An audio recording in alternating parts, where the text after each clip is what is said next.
ताटका वध की प्रेरणा। तो ताटका वध की प्रेरणा का विषय यहाँ पर चल रहा था। जो ताटका राक्षसी थी, यक्षिणी थी, उसका वध करने के लिए महर्षि विश्वामित्र जी प्रेरणा कर रहे हैं श्री राम जी को। और इस प्रेरणा करने में वे श्री राम जी को स्पष्ट रूप से ये बता रहे हैं कि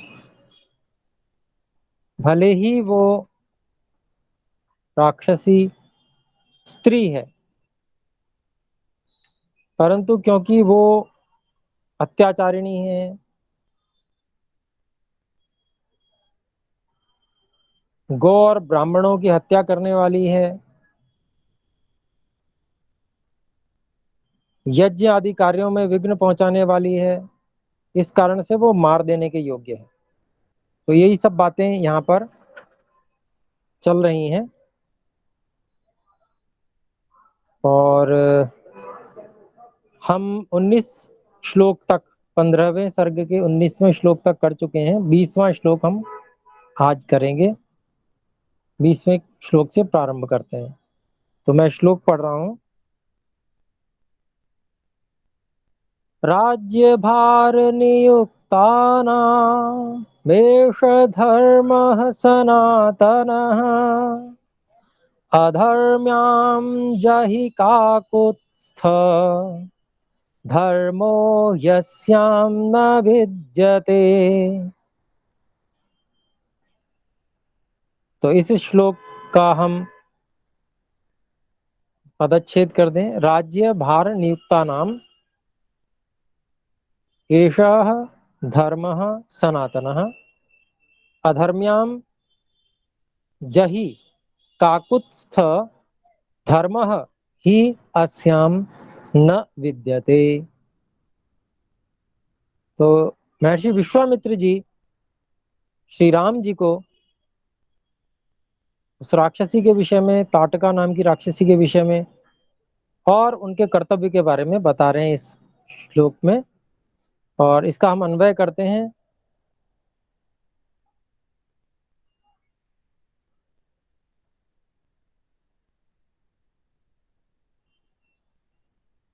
तो अधर्म्याम जहि एष राज्य भार नियुक्ता नाम सनातनः धर्मः काकुत्स्थ अस्याम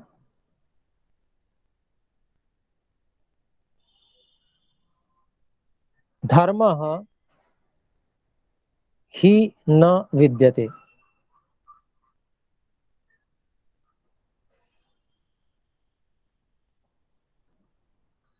तो यहाँ पर इसका अभिप्राय हम करते हैं, इसका अर्थ करते हैं।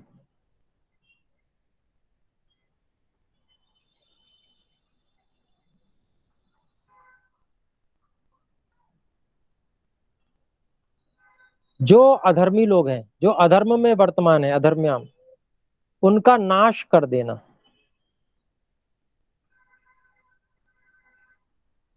उनका नाश कर दो आदेशात्मक भी है।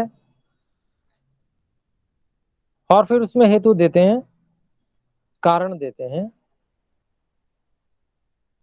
क्योंकि जो अधर्मी लोग हैं उनको नष्ट कर देना, उनको प्राणदंड देना, यह यह राज्यभार नियुक्ता नाम, जिनके ऊपर राज्य की व्यवस्था का भार है, जो इन उत्तम राज्य व्यवस्था के कार्यों के लिए नियुक्त हैं, इन लोगों का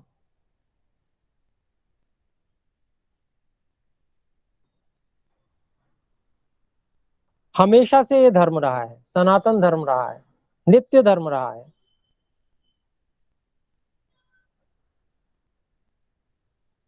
तो किनका ये धर्म रहा है? जो काकुस्थ हैं। काकुस्थ यानी के जो श्री राम जी जिस वंश में उत्पन्न हुए हैं वो काकुस्थ है। तो यह जो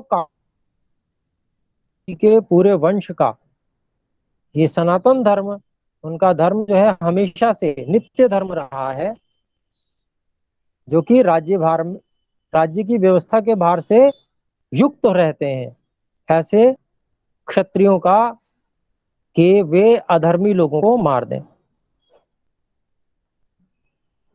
और फिर आगे कहते हैं कि अस्याम, इस जो राक्षसी है इसका कोई धर्म नहीं है, धर्म ही न विद्यते, इसका कोई धर्म ही नहीं है, अर्थात ये किसी नियम में चलने वाले नहीं है, कब क्या कर देगी कुछ पता नहीं है। तो ये बहुत ही अधार्मिक है और इसको मार देना चाहिए, यही अभिप्राय है। इस श्लोक में महर्षि विश्वामित्र जी समझा रहे हैं श्री राम जी को। फिर आगे उदाहरण भी देंगे, देखिए इतिहास के उदाहरण। तो 21वें श्लोक में हम देखते हैं, 21वां श्लोक, इसको मैं पढ़ रहा हूं। श्रूयते हि पुरा शक्रो विरोचन सुतां नृप, पृथिवीं हन्तुमिच्छन्तीं मंथरामभ्य। तो इस श्लोक में इसको हम अलग अलग कर देते हैं। श्रूयते ही पुरा शक्रः विरोचन सुतां नृप, पृथिवीं हन्तुम इच्छन्तीं मंथराम अभि असुदयत, अभ्यसुदयत। तो ये क्रियापद हो गया और इसका हम अन्वय करते हैं। तो अन्वय में नृप, ये संबोधन क्या है राजा, क्योंकि श्री राम जी वैसे तो राजकुमार थे, लेकिन जो राज्य करने वाले हैं, राज्य का कार्यभार संभालने वाले हैं, वो सब राजा कह दिए जाते हैं, तो नृप उनको कह रहे हैं। तो यहां से हम आरंभ करेंगे। हे नृप, आगे कहते हैं, श्रूयते ही पुरा शक्रः पृथिवीं पृथिवीं हन्तुम इच्छन्तीं विरोचन सुताम मंथुराम मंथराम अभि असुदयत। इस तरह से हमने इसको एक क्रम में लगा लिया, जिससे हम इसका अभिप्राय जान सकें, अर्थ कर सकें। तो हे नृप, हे राजा, हे श्री राम जी, पहले के काल में सुना जाता है, श्रूयते ही पुरा, पूर्व काल में ऐसा सुना जाता है, इतिहास की बात है,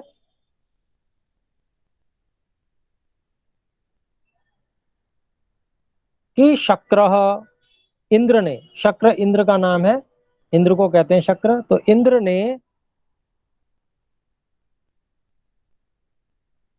पृथ्वी का नाश करने की इच्छा करती हुई, पृथ्वी हन्तुम इच्छन्ति, पृथ्वी को ही पूरा नष्ट करने की इच्छा करती हुई, विरोचन सुताम, जो विरोचन की पुत्री है, अर्थात कौन, मंथराम, ऐसी मंथरा नाम की स्त्री जो विरोचन की पुत्री थी, जिसकी क्या इच्छा थी, पूरी पृथ्वी को ही नष्ट कर देने की इच्छा थी, उसको शक्र इंद्र ने अभी असुदयत, मार दिया।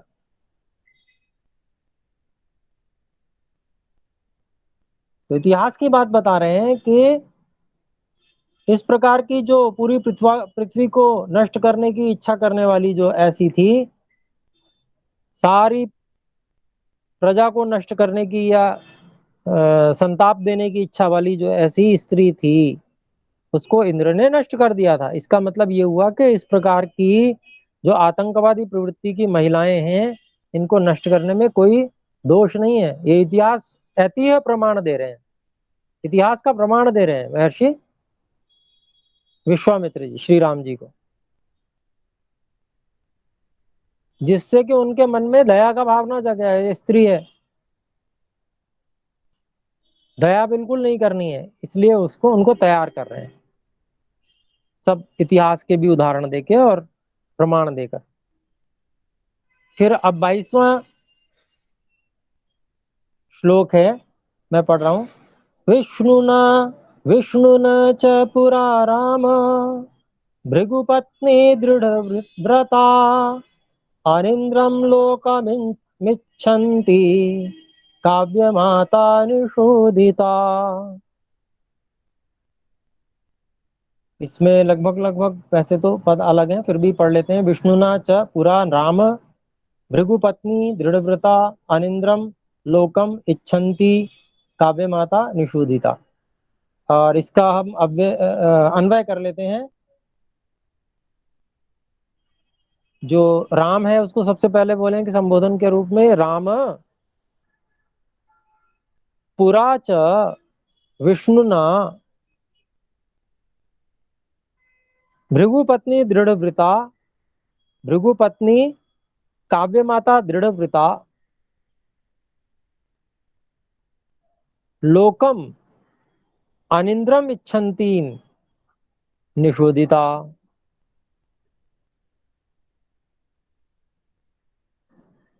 तो इसका अभिप्राय देखते हैं कि हे राम, पुराचा और पूर्व काल में ही, इतिहास की ही बात बता रहे हैं, पूर्व काल में ही विष्णु जी के द्वारा, विष्णु ना, विष्णु जी के द्वारा, इतिहास की बात है, तो विष्णु जी के द्वारा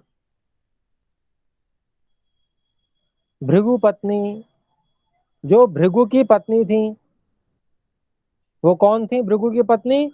काव्य माता, शुक्र, जो राक्षसों के गुरु थे, ऐसे शुक्र की माता। काव्य जो है वो शब्द शुक्र के लिए आया है। कवि विद्वान को कहते हैं, तो शुक्र विद्वान थे, तो उनकी माता तो काव्य माता, ऐसा यहां पर आया है।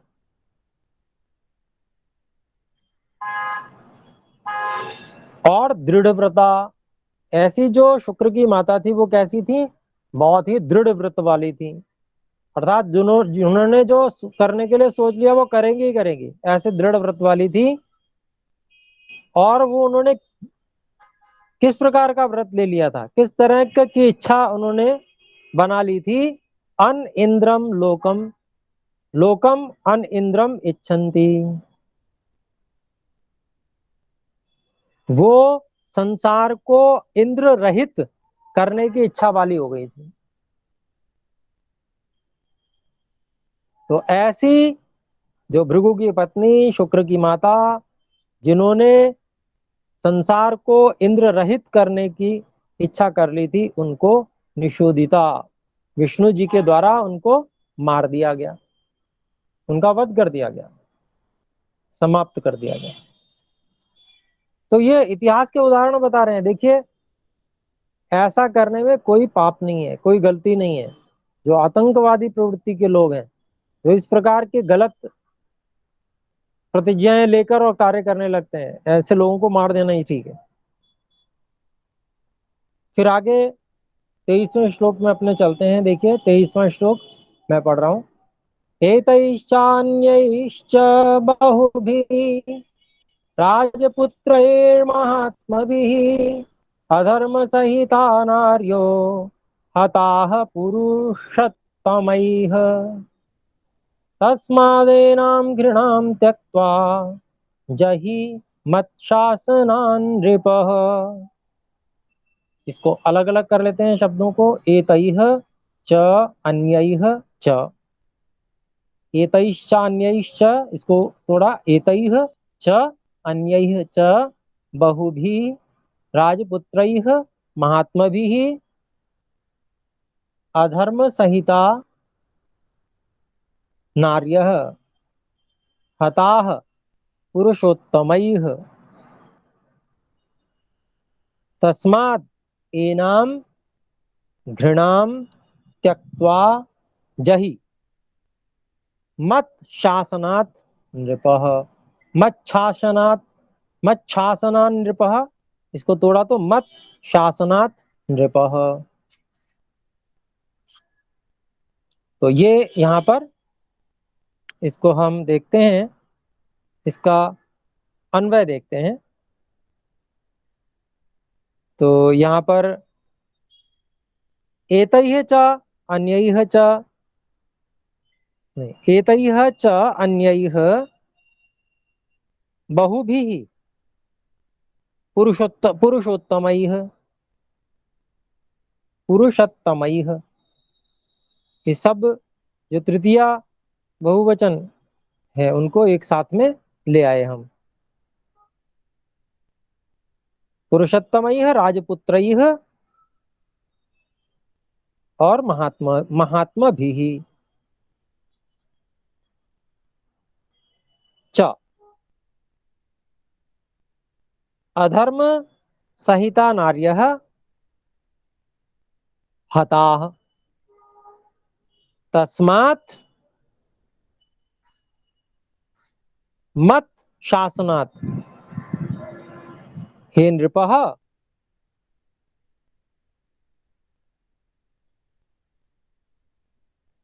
घृणाम त्यक्त्वा एनाम जहि।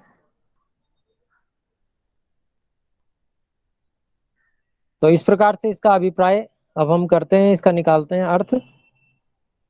एतैः च इनके द्वारा, अन्यैः च और अन्यों के द्वारा,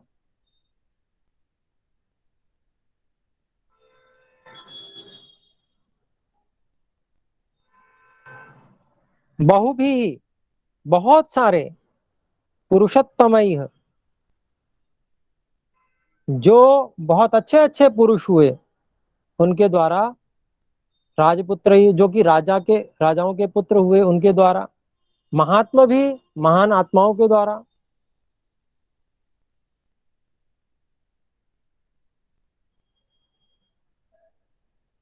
भी और महात्माओं के द्वारा अधर्म संहिता नार्यः, ऐसी नारियां जो अधर्म सहित थीं, हता वो मार दी गईं। तो ये तो दो उदाहरण पीछे 21वें और 22वें श्लोक में दिए। 21वें श्लोक में मंथरा को मारने का उदाहरण दिया इंद्र के द्वारा, फिर 22वें श्लोक में विष्णु के द्वारा, विष्णु जी के द्वारा भृगु पत्नी को मारने का उदाहरण दिया गया।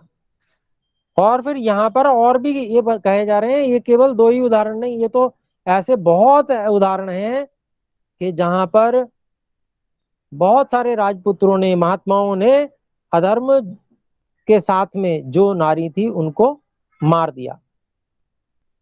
तो ये सब बातें कह के वे प्रेरणा कर रहे हैं विश्वामित्र जी श्री राम जी को कि तस्मात इसलिए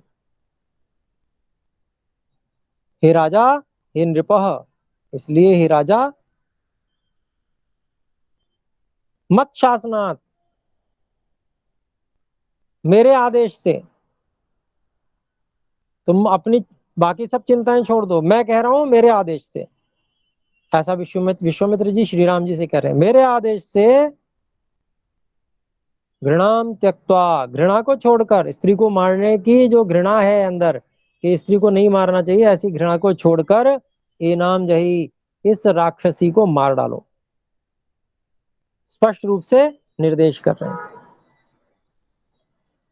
तो यहां जो है, यहां तक ताटका को मारने की प्रेरणा महर्षि विश्वामित्र जी के द्वारा श्री राम जी को की गई। और यहीं पर 15वां सर्ग हमारा समाप्त हुआ। अब हम 16वें सर्ग पे चल रहे हैं। 16वें सर्ग में अब ताटका का वध श्री राम जी करेंगे, उसके बारे में वर्णन है। तो यहाँ पर 16वें सर्ग का जो प्रथम श्लोक है वो मैं पढ़ रहा हूं। मुनिर्वचनमक्लीबम श्रुत्वा नरवरात्मजः राघवः प्राञ्जलिर्भूत्वा प्रत्युवाच दृढव्रतः।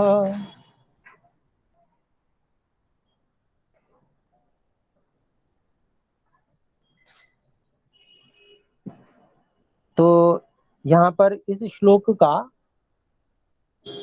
पदच्छेद करें, एक एक शब्द अलग अलग करें। मुनेर वचनम अक्लीबम, इसको हमने तोड़ा। मुनेह वचनम अक्लीबम श्रुत्वा नरवर आत्मजः राघवः प्राञ्जलिः भूत्वा प्रति उवाच दृढ़व्रतः। अब इसका हम अन्वय करते हैं। इसका अन्वय हुआ, नरवर आत्मजः मुनेः अक्लीबं वचनं श्रुत्वा दृढ़व्रतः राघवः प्राञ्जलिः भूत्वा प्रति उवाच। तो श्री राम जी कैसे सुन रहे हैं और कैसे बोल रहे हैं, इसका वर्णन इस श्लोक में है। तो नरवर आत्मजः, जो नरों में श्रेष्ठ अर्थात महाराजा दशरथ, उनके जो आत्मज हैं, बेटे हैं, पुत्र हैं, वे मुनि के, मुनि अर्थात महामुनि विश्वामित्र जी के मुने हैं। अक्लीबम वचनम, उत्साह से परिपूर्ण। क्लीबम कहते हैं जो बुझा हुआ हो, बिल्कुल। और अक्लीबम अत्यंत उत्साह युक्त। वचनम बात को, श्रुत्वा सुनकर, दृढ़ व्रतः जो बहुत कठोर व्रत लेकर चलने वाले हैं, ऐसे राघव, रघुकुल नंदन श्री राम जी, राघव, प्रांजलि भूत्वा दोनों हाथों को जोड़कर प्रति उवाच, उनका उन्होंने उत्तर दिया। महामुनि विश्वामित्र जी को बोले, प्रति उवाच। तो अगला जो श्लोक है, बहुत सुंदर बात इसमें श्री राम जी ने कही है, आइए देखते हैं। गो ब्राह्मण हितार्थाय देशस्य च हिताय च तव चैवाप्रमेयस्य वचनं कर्तुमुद्यतः। इसके शब्दों को अलग अलग करते हैं। गो ब्राह्मण हितार्थाय, देशस्य च हिताय च, तव च एव अप्रमेयस्य वचनं कर्तुम उद्यतः।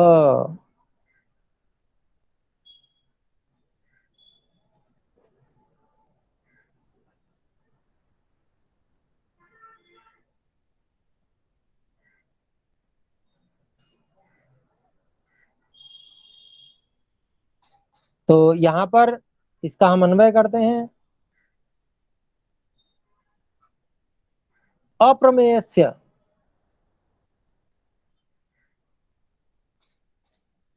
तब, नीचे की पंक्ति में जो अप्रमेय से था उसको ले लिया हमने। अप्रमेय से तब च एव वचनम मत्वा, मत्वा का हमने अध्याय कर लिया। गो ब्राह्मण हितार्थाय, देशस्य च हिताय च, ताटकावधम कर्तुम उद्यतः। ताटकावधम का भी हमने अध्याय कर लिया। तो अप्रमेयस्य, न मापने योग्य, अर्थात हे महामुनि, आपके वचन इतने उत्तम हैं, इतने अच्छे हैं कि उनको मापा नहीं जा सकता कि वो कितने अच्छे हैं। तो आपके जो इतने उत्तम वचन हैं,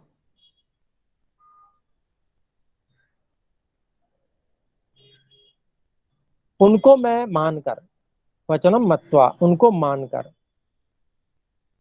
गो गो ब्राह्मण हितार्थाय, गौ और ब्राह्मण इनके हित के लिए, इनकी रक्षा के लिए ऐसा कह लें। देशस्य च हिताय, और संपूर्ण प्रजा की, पूरे देश की रक्षा के लिए। ताटका वधम कर्तुम उद्यतः अस्मि, ताड़का को मारने के लिए मैं तैयार हूं। अस्मि का भी अध्याय कर लिया हमने।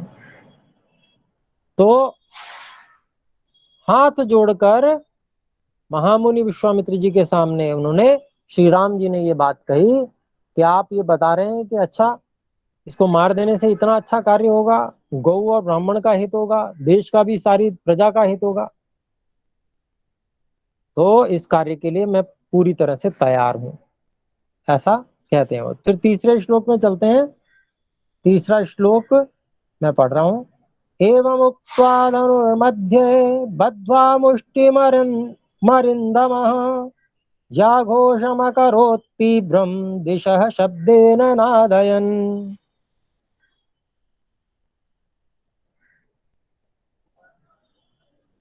इसके एक एक शब्द को अलग अलग करते हैं। एवं उक्त्वा, धनुः मध्ये बद्ध्वा मुष्टिम अरिन्दमः ज्याघोषम अकरोत् तीव्रः दिशः शब्देन नादयन्।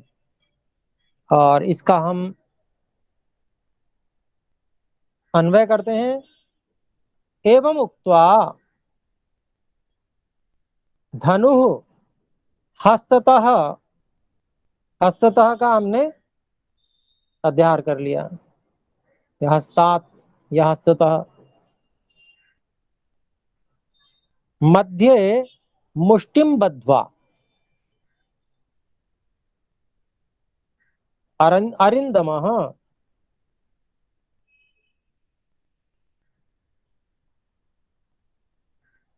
शब्देन दिशः नादयन् तीव्रः ज्याघोषम अकरोत्। ऐसे हमने क्रम से लगा लिया। अब इसका अभिप्राय देखते हैं।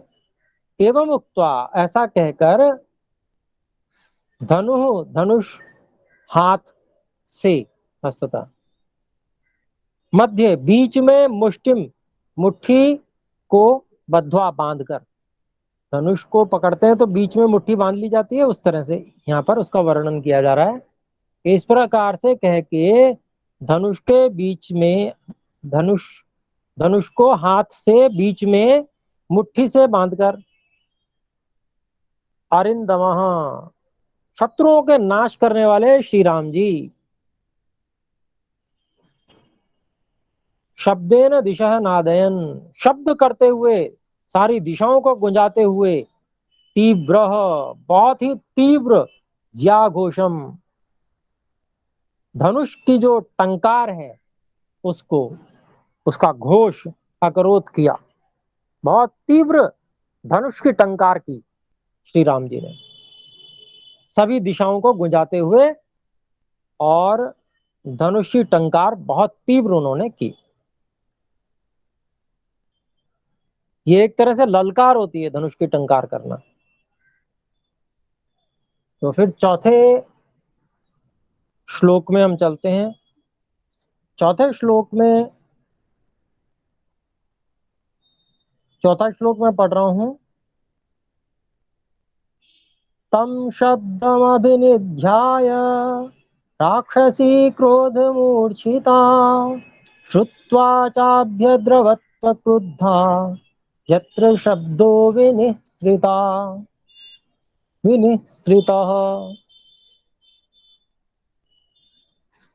तो इसके एक एक शब्द को हम अलग अलग करते हैं। तम शब्दम अभिनिध्याय, राक्षसी क्रोधमूर्छिता श्रुत्वा च अभि अद्रवत् क्रुद्धा यत्र शब्दः विनिसृतः।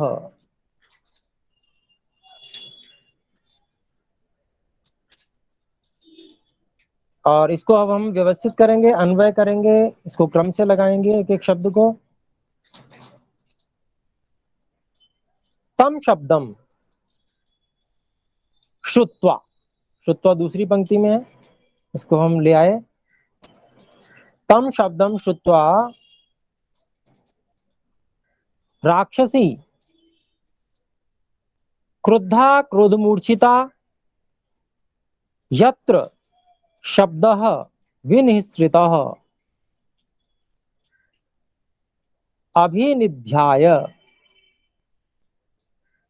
च अभि अद्रवत। तो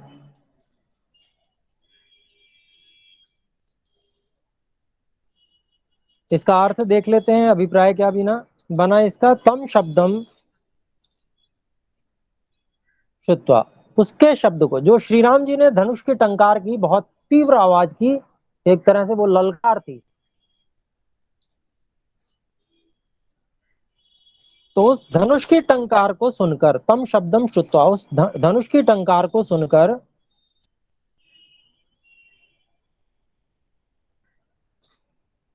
जो राक्षसी थी बहुत क्रुद्ध हो गई, वो बहुत गुस्सा हो गई।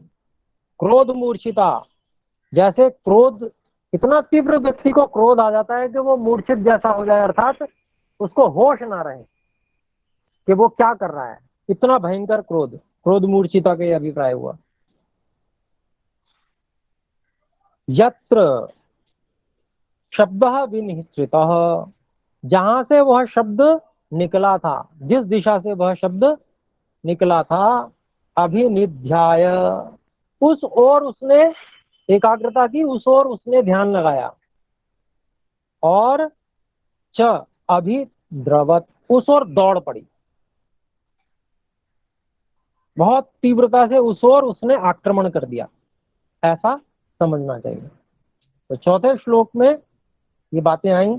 आइए पांचवें श्लोक पे चलते हैं। पांचवा श्लोक है, ताम दृष्ट्वा राघवः क्रुद्धां विकृतां विकृताननां प्रमाणेनातिवृद्धां च लक्ष्मणं सोऽभ्यभाषत।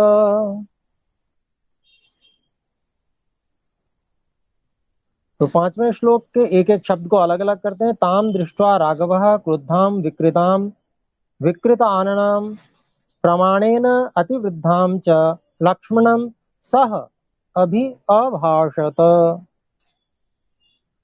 इसको अलग अलग कर दिया। अब इसका हम अन्वय करते हैं। राघवः, राघवः ताम क्रुद्धां विकृतां विकृत आननां प्रमाणेन अतिवृद्धां दृष्ट्वा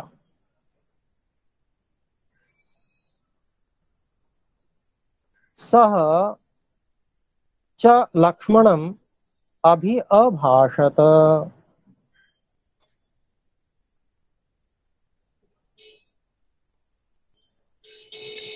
तो ये उधर से दौड़ी है और जिधर से शब्द हुआ था उस ओर दौड़ी राक्षसी ताटका, और श्री राम जी, लक्ष्मण जी और महामुनि विश्वामित्र जी वहां पर थे। उन्होंने, श्री राम जी ने उधर की ओर देखा। तो कैसा वहां वर्णन उसका कर रहे हैं।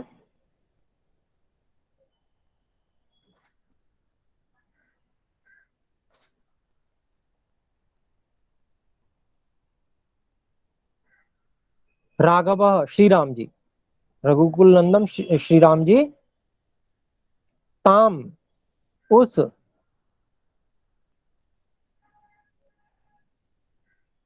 क्रुद्धाम जो क्रोधित थी, विकृताम क्रोध के कारण से जिसके अंग प्रत्यंग विकृत हो गए थे, विकृत आननाम क्रोध के कारण से जिसका मुख भी विकृत हो गया था, विकृत आननाम, और प्रमाणेन अतिवृद्धाम जिसका शरीर काफी बड़ा था, बहुत लंबा चौड़ा था, लंबी चौड़ी ऐसी ताटका नाम की राक्षसी को दृष्टवा देखकर।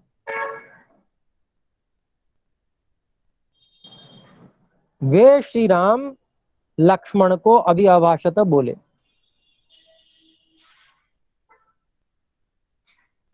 क्या बोले, देखिए अगले छठे श्लोक में वो बोलते हैं,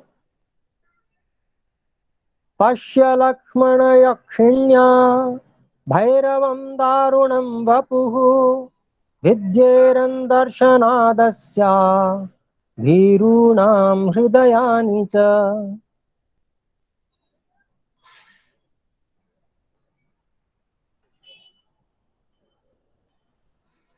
तो इसका अलग अलग देखते हैं एक एक शब्द। पश्य लक्ष्मण यक्षिण्या भैरवं दारुणं वपुः विद्येरन् दर्शनात् अस्याः भीरूणां हृदयानि च। और इसका आप अन्वय करते हैं छठे श्लोक का कि हे लक्ष्मण, यक्षिण्या भैरवम दारुणम वपुः पश्य भीरूणां हृदयानि च अस्या दर्शनात् विद्येरन्। तो श्री राम जी लक्ष्मण जी से क्या कहते हैं, हे लक्ष्मण, यक्षिण्या, इस यक्षिणी की, इस लक्षणी का, यक्षिणी का अर्थात राक्षसी जो ताटका है उसकी, उसका भैरवम भयानक, दारुणम बहुत ही दुखदाई, वपुः शरीर, पश्य देखो, हे लक्ष्मण इस राक्षसी का जरा भयानक रूप, शरीर तो देखो।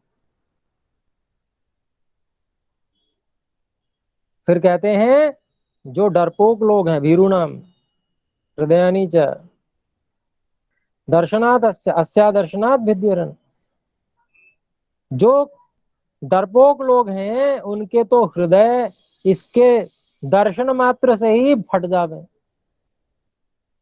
हार्ट अटैक आ जाए उन्हें। ऐसा श्री राम जी लक्ष्मण जी को कह रहे हैं कि देखो तो इसका रूप कितना भयानक है। कोई कमजोर दिल वाला हो, डरपोक हो, तो वो तो इसको देख के ही बिल्कुल वैसे ही मर जाएगा। ऐसा श्री राम जी लक्ष्मण जी से कह रहे हैं। आइए सातवें श्लोक पर चलते हैं। सातवां श्लोक, एनां पश्य दुराधर्षां माया बल समन्वितां विनिवृतां विनिवृत्तां करोम्यद्य हृतकर्ण हृतकर्णा हृतकर्णाग्रनासिकाम्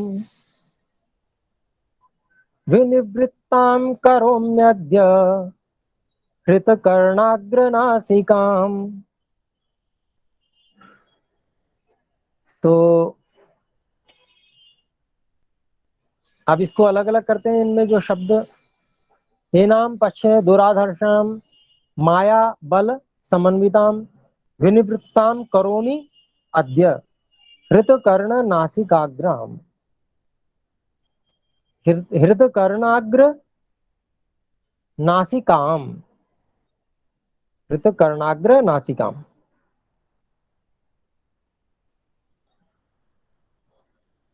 तो अब इसको हम अन्वय में करते हैं। इसका अन्वय बनेगा,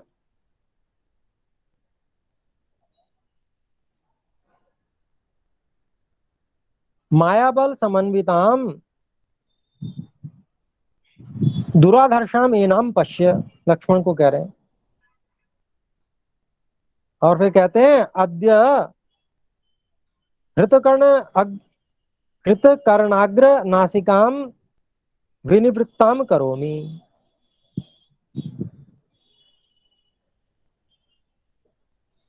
हे लक्ष्मण जी देखो,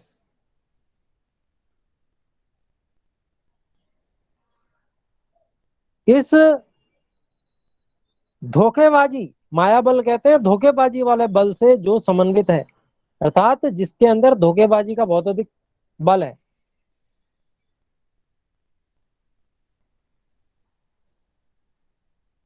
तो धोखेबाजी से युक्त दुराधर्षाम, जो दुर्जय है, बड़ी कठिनाई से विजय प्राप्त करने योग्य, ऐसी एनम, इसको, इस राक्षसी को देखो, और अद्य, आज,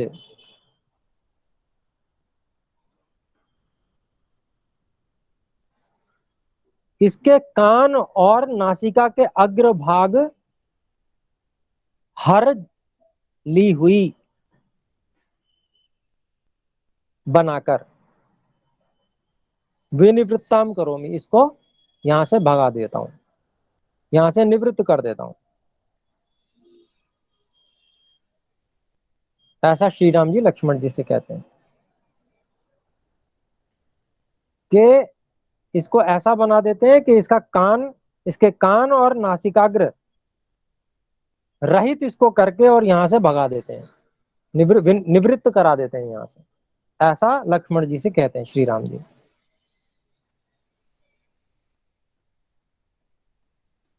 फिर 8वें श्लोक में देखिए क्या कहते हैं श्री राम जी, क्योंकि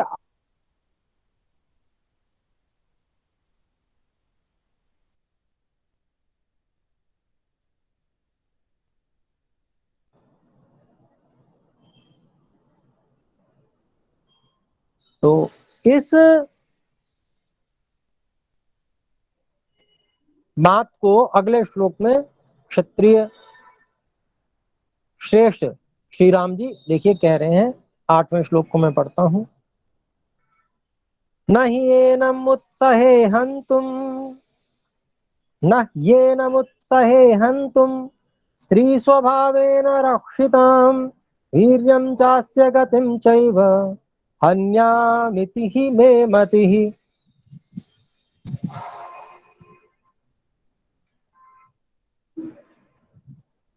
इसको अलग अलग करते हैं। न ही एनम उत्सहे हंतुम स्त्री स्वभावेन रक्षिताम वीर्यम च अस्य गतिम च एव हन्याम इति ही मे मतिः। और इसका अब हम अन्वय कर लेते हैं। एनम स्त्री स्वभावेन रक्षिताम,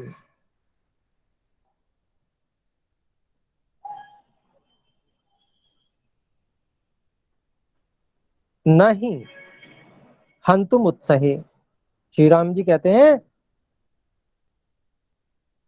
कि ये जो है ये स्त्री स्वभाव से जो रक्षित है, अर्थात क्योंकि स्वभाव से ये स्त्री जाति की है, इस कारण से इसको मारने के लिए मेरी इच्छा नहीं हो रही। फिर आगे कहते हैं अस्याः वीर्यं च गतिं च एव हन्याम इति ही मे मतिः। इस राक्षसी के शक्ति को, वीर्य को, अर्थात हाथों में शक्ति होती है तो हाथों को, गतिम चा, और जो गति होती है वो पैरों में होती है तो पैरों को, एव ही हन्याम, नष्ट कर दूंगा, हाथ पैर इसके तोड़ दूंगा, काट दूंगा, नष्ट कर दूंगा, कर देता हूं, मतलब तोड़ देता हूं। इति ही मे मति, ऐसा मेरी बुद्धि ऐसा कहती है। तो उनका जो, उनको जो लग रहा था वो उन्होंने अपनी बात कही। तो अब जो महर्षि विश्वामित्र जी थे उनको पता था, वो अनुभवी थे कि ये चाहे हाथ पैर तोड़ दो उसके बाद भी जो है ये तो गड़बड़ कर देगी बहुत ज्यादा। तो फिर वो कहते हैं 9वें श्लोक में, देखिए 9वां श्लोक में पढ़ रहा हूं।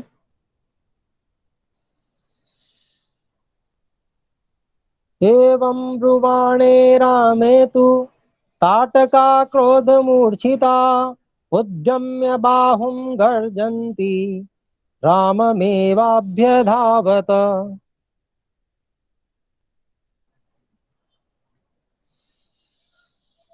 तो इसको अलग अलग करते हैं। एवं ब्रुवाणे रामे तु ताटका क्रोध मूर्छिता उद्यम्य बाहुं गर्जन्ति रामम एव अभि अधावत। और इसका हम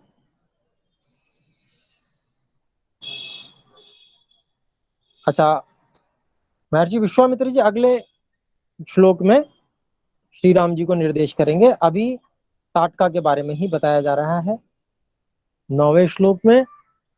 तो एवं ब्रुवाणे रामे तु क्रोधमूर्छिता ताटका बाहुम उद्यम्य गर्जन्ती राम रामम एव अभि अधावत। तो इसका अन्वय हमने कर दिया। इस प्रकार से कहते हुए राम पर, सप्तमी विभक्ति है, ब्रुवाणे रामे, इस प्रकार से बोलते हुए राम पर तो क्रोध से जो पागल हो गई थी, ऐसी क्रोध मूर्छिता ताटका ने बाहुम उद्यम, अपनी दोनों भुजाएं ऊपर उठाकर गरजते हुए, गर्जंती, राम के ऊपर ही धावा बोल दिया, अभी अधावत, राम के ऊपर ही आक्रमण कर दिया। तो अब 10वें श्लोक में देखते हैं, दृष्ट्वा गाधिसुतः श्रीमानिदं वचनमब्रवीत् अलं ते घृणया राम पापैषा दुष्टचारिणी। तो यहाँ पर जो गाधिसुत हैं विश्वामित्र जी, अब वो कह रहे हैं, प्रेरणा कर रहे हैं श्री राम जी को। इसको अलग अलग कर लेते हैं। दृष्ट्वा गादिसुतः श्रीमान इदम वचनम अब्रवीत अलम ते घृणया राम पाप ईशा दुष्टचारिणी। अन्वय है, गाधिसुतः श्रीमान गाधिसुतः दृष्ट्वा इदम वचनम अब्रवीत अलम ते ते अलम घृणया राम ईशा पाप दुष्टचारिणी। तो बहुत कम अन्वय करने की आवश्यकता पड़ी है, लगभग लगभग वो ऐसे ही समझ में आ रहा है।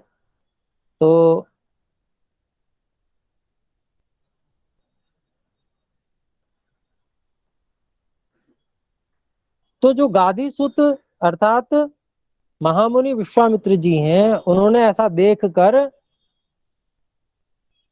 श्री राम जी को यह वचन कहा। क्या कहा? कि हे राम,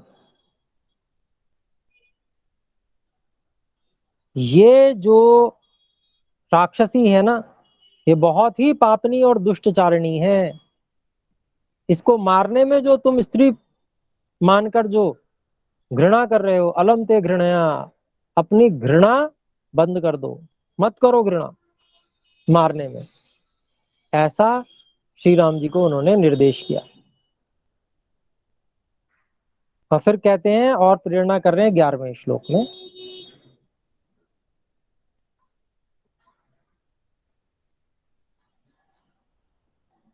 यज्ञ विघ्न करी यक्षीम पुरा वर्धेत मायया वध्यताम तावदेवैषा पुरा संध्या प्रवर्तते। अलग अलग शब्दों को करते हैं, यज्ञ विघ्न करी यक्षी पुरा वर्धेत मायया वध्यताम तावद एव एषा पुरा संध्या प्रवर्तते। तो कहते हैं यक्षी यज्ञ विघ्न करी,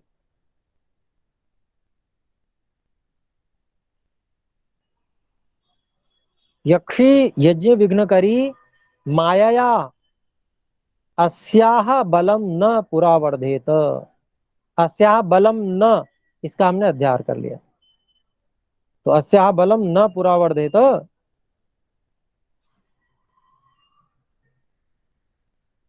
पुरा संध्या प्रवर्तते तावत एव एषा वध्यताम।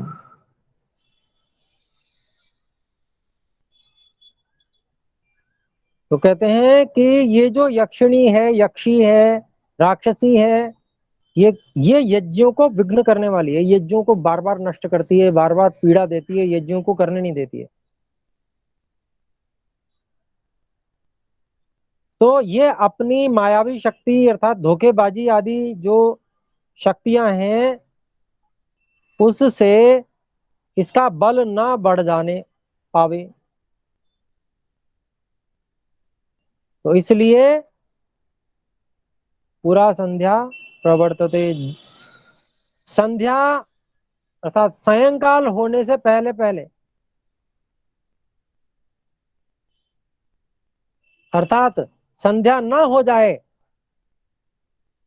तब तक ही, तावत एव ऐशा, तब तक ही इसको मार डालो, वध्यताम मार डालो, छोड़ो मत, क्योंकि तुमने ये गलती कर दी, फिर इसका सायंकाल जैसे ही अंधेरा होने लगेगा धोखेबाजी में अधिक समर्थ हो जाएगी, क्योंकि अंधेरे में धोखा देना बहुत आसान होता है।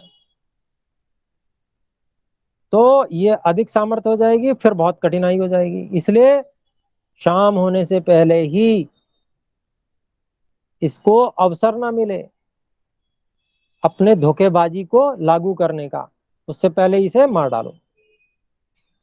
फिर 12वें श्लोक पे चलते हैं। 12वां श्लोक है, तामापतन्तीं वेगेन विक्रान्तामशनीमिव शरेण उरसी विव्याध सा पपात ममार च। तो इसको हम अलग अलग करते हैं शब्दों को, पदों को। ताम आपतंतीम वेगेन विक्रांतम अशनीम इव शरेण उरसी विव्याध सा पपात ममार च। इसका अन्वय हम करते हैं, अशनीम इव वेगेन आपतंतीम ताम विक्रांताम शरेण उरसी विव्याध सा पपात ममार च। तो अशनीम, अशनी कहते हैं बिजली को, विद्युत को, तो बिजली के समान अशनीम इव, अशनीम इव बिजली के समान वेग से आपतंतीम आक्रमण करके आती हुई, ताम उस विक्रांताम आक्रमणकारिणी को, शरेण बाण के द्वारा, उरसी उर प्रदेश जो हृदय प्रदेश होता है उसमें विव्याध भेद दिया, शर के द्वारा, बाण के द्वारा भेद दिया, छेद कर दिया। और फिर कहा सपपात, वो गिर पड़ी, ममार जा और मर गई, लेट लकार के रूप में पपात और ममार। तो यहां पर ताटका का वध कर दिया श्री राम जी ने अपने बाण से। तो 13वें श्लोक पे आ जाते हैं। 13वां श्लोक है, ततो मुनिवरः प्रीतस्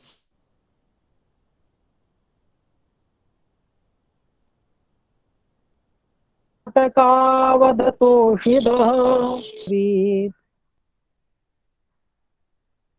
इसको अलग अलग कर लेते हैं। ततः मुनिवरः प्रीतः ताटकावध तोषितः मूर्धनि रामम उपाज्ञाय इदम वचनम अब्रवीत। और इसका हम अव्यय करते हैं, ततः ताटकावध तोषितः प्रीतः मुनिवरः।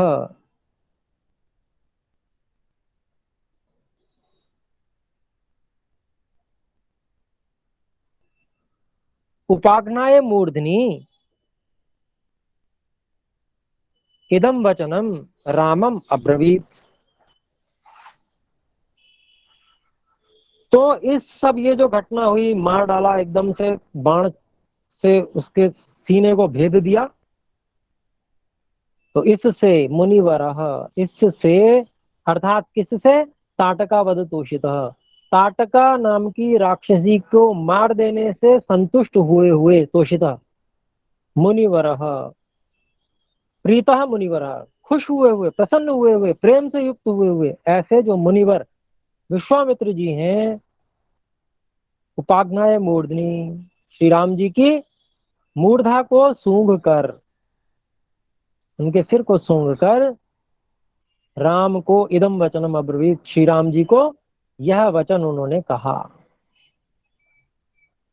तो जिस काम के लिए लाए थे श्री राम जी को, वो काम श्री राम जी ने एक पहला काम कर ही दिया। तो महर्षि विश्वामित्र जी प्रसन्न हो गए और श्री राम जी के प्रति प्रेम से भर गए।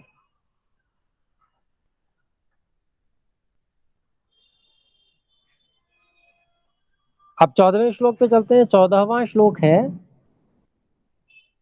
इहाद्य रजनीं राम वसाम शुभ दर्शन, श्वः प्रभाते गमिष्यामस्तदाश्रम पदम मम।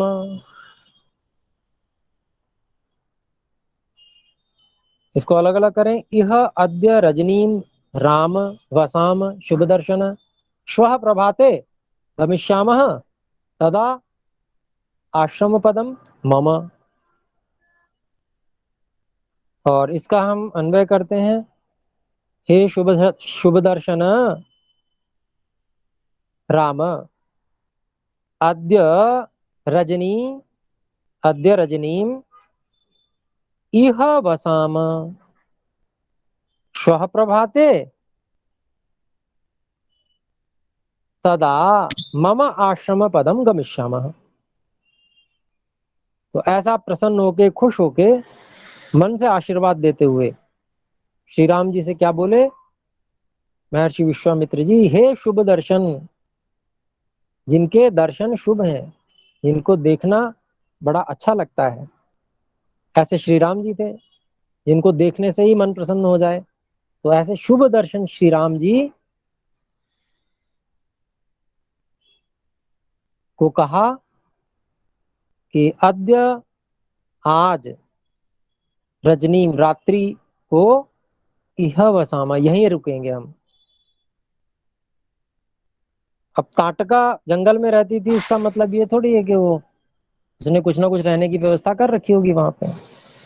और जब ताटका मर गई तो उस पे कब्जा किसका था, उस पे महर्षि विश्वामित्र जी का कब्जा हो गया। तो उन्होंने कहा भाई ठीक है श्री राम जी, अब आपने बड़ा कार्य किया है, आप थक गए होगे, आप यहीं पर विश्राम करें प्रसन्न होकर। और फिर कहते हैं श्वः प्रभाते, कल सुबह आश्रम पदम, मम आश्रम पदम, तब हम मेरे आश्रम की ओर गमिष्या में जाएंगे। समय हो गया है, लेकिन एक अंतिम श्लोक बचा है, इसको भी कर ही लेते हैं जरा सा, फिर एक हमारा 16वां सर्ग पूरा हो जाएगा, 17वां सर्ग पूरा होगा। अगली बार से हम करेंगे। 15वां श्लोक है, विश्वामित्र वचः श्रुत्वा हृष्टो दशरथात्मजः उवास रजनीं तत्र ताटकाया वने सुखम। अलग अलग करते हैं शब्दों को। विश्वामित्र वचः श्रुत्वा हृष्टो दशरथ आत्मजः उवास रजनीं तत्र ताटकाया वने सुखम। तो ये देखने की बात है कि राजकुमार लोग जो महलों में भी रहते थे और वो जंगल में भी सुखपूर्वक आराम से बिना किसी परेशानी के और खुशी खुशी रहने के लिए, आज्ञा पालन करने के लिए तैयार हो गए। तो इसका हम अन्वय करते हैं। विश्वामित्र वचः श्रुत्वा दशरथ आत्मजः हृष्टः तत्र ताटकायाः वने सुखम उवास, सुखम रजनीम उवास। तो महर्षि विश्वामित्र जी की बात को सुनकर